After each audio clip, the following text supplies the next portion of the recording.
Part 7. Some experiences. The port of Natal is Durban, also known as Port Natal. Abdullah Sheikh was there to receive me. As the ship arrived at the quay and I watched the people coming on board to meet their friends, I observed that the Indians were not held in much respect. I could not fail to notice a sort of snobbishness about the manner in which those who knew Abdullah Sheikh behaved towards him, and it stung me. Abdullah Sheikh had got used to it. Those who looked at me did so with a certain amount of curiosity. My dress marked me from other Indians. I had a frock coat and a turban, an imitation of the Bengal pagdi. I was taken to the firm's quarters and shown into the room set apart from me next to Abdullah Seth's. He did not understand me. I could not understand him. He read the papers his brother had sent through me and felt more puzzled. He thought his brother had sent him a white elephant. My style of dress and living struck him as being expensive like that of the Europeans. There was no particular work than which he could give me. Their case was going on in the Transvaal. There was no meaning in sending me there immediately. And how far could he trust my ability and honesty? He would not be in Pretoria to watch me. The defendants were in Pretoria, and for aught he knew, they might bring under influence to bear on me. And if work in connection with the case in question was not to be entrusted to me, what work could I be given to do, as all other work could be done much better by his clerks? The clerks could be brought to book if they did wrong. Could I be, if I also happened to err? So if no work in connection with the case would be given to me, I should have to be kept for nothing. Abdullah Seth was practically unlettered, but he had a rich fund of experience. He had an acute intellect and was conscious of it. By practice, he had picked up just sufficient English for conversational purposes, for that served him for carrying all on his business, whether it was dealing with the bank managers and European merchants or explaining his case to the council. The Indians held him in very high esteem. His firm was then the biggest, or at any rate one of the biggest of the Indian firms. With all the advantages, he had one disadvantage. He was by nature suspicious. He was proud of Islam and loved to discourse on Islamic philosophy. Though he did not know Arabic, his acquaintance with the Holy Quran and the Islamic literature in general was fairly good. Illustrations he had in plenty, always ready at hand. Contact with him gave me a fair amount of practical knowledge of Islam. When we came closer to each other, we had long discussions on religious topics. On the second or the third day of my arrival, he took me to see the Durban court.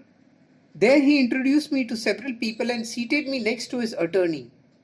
The magistrate kept staring at me and finally asked me to take off my turban. This I refused to do and left the court. So here too there was a fighting in store for me. Abdullah Seth explained to me why some Indians were required to take off their turbans. Those wearing the Musalman costume might, he said, keep their turbans on, but the other Indians on entering a court had to take their off as a rule. I must enter into some detail to make this nice distinction intelligible. In the course of these 2 or 3 days, I could see that the Indians were divided into different groups. One was that of the Musalman merchants, who would call themselves Arabs. Another was that of Hindu, and yet another of Parsi clerks. The Hindu clerks were neither here nor there, unless they cast in their lot with the Arabs. The Parsi clerks would call themselves Persians.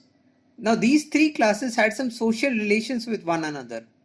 But by far the largest class was that composed of Tamil, Telugu and North Indian indentured and freed labourers.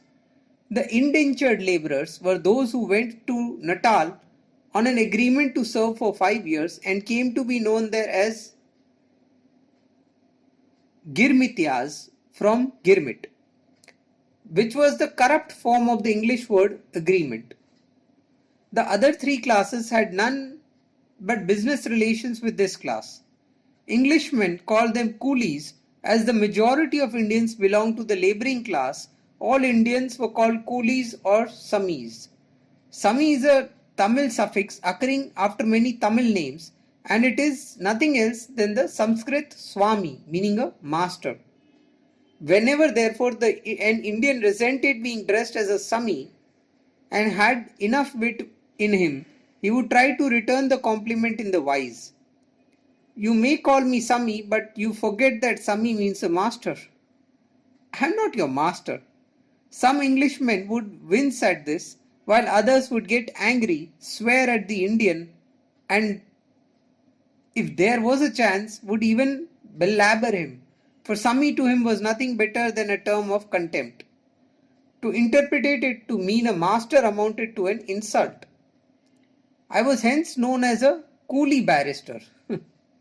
The merchants were known as coolie merchants. The original meaning of the word coolie was thus forgotten, and it became a common appellation for all Indians.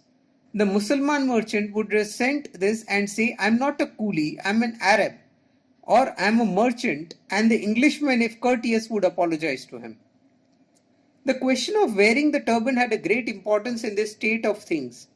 Being obliged to take off one's Indian turban would be pocketing an insult. So I thought I had better bid goodbye to the Indian turban and begin wearing an English hat, which would save me from the insult and unpleasant controversy. But Abdullah Seth disapproved of the idea. He said, if you do anything of this kind, it will have a very bad effect. You will compromise those insisting on wearing Indian turbans, and an Indian turban sits well on your head. If you wear an English hat, you will pass for a waiter. There was a practical wisdom, patriotism, and a little bit of narrowness in this advice. The wisdom was apparent, and he would not have been insisted on the Indian turban except out of patriotism. The slighting reference to the waiter betrayed a kind of narrowness. Amongst the indentured Indians, that were three classes, Hindus, Mussalmans, and Christians. The last were the children of the indentured Indians who became converts to Christianity. Even in 1893, their number was large. They wore the English costume, and the majority of them earned their living by serving as waiters in hotels. Abdullah Seth's criticism of that English hat was that with reference to this class. It was considered degrading to serve as a waiter in a hotel. The belief persists even today among many. On the whole, I liked Abdullah Seth's advice. I wrote to the press about the incident and defended the wearing of my turban in the court. The question was very much discussed in the papers, which described me as an unwelcome visitor. Thus the incident gave me an unexpected advertisement in South Africa within a few days of my arrival there. Some supported me, while others severely criticized my temerity. My turban stayed with me practically until the day of my stay in South Africa. When and why I left off wearing any headdress at all in South Africa, we shall see later.